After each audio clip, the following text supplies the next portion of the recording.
Thousands of students from the University of Novi Sad arrived in Belgrade on Friday evening.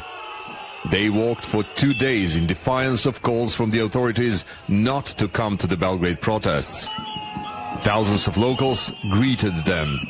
Police monitored their arrival amid fears the weekend protests could turn violent. However, students say they're planning peaceful protests.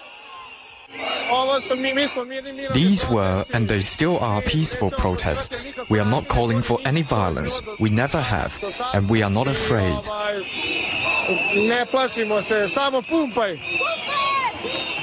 Some Serbian political leaders, including President Aleksandar Vučić, claimed that the students' protests are a smokescreen for a so-called colored revolution, an attempt to overthrow the government. They warn any violence will be swiftly crushed.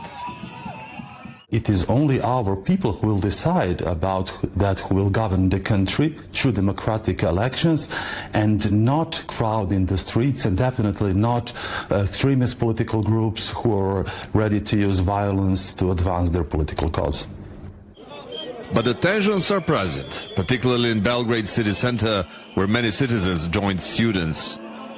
Building behind me is a Serbian parliament, and right across the street is presidency, place where Serbian president resides. In front of that building, his supporters erected a makeshift camp a few days ago. Hundreds of tractors were placed around that camp on Thursday evening to reduce the contact between the two opposing sides. Riot police are also on hand, hoping to prevent any contact between the two groups. But that doesn't always work. Protesters deflated most of the tractor tires. And this man yelled at the police, accusing them of defending the government.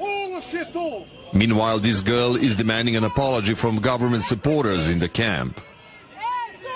Protest organizers say they are expecting 250,000 demonstrators on Saturday evening, while the authorities have disputed that figure.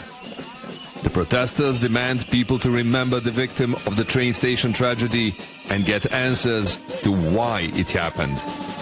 Aljoša Milenković, CGTN, Belgrade.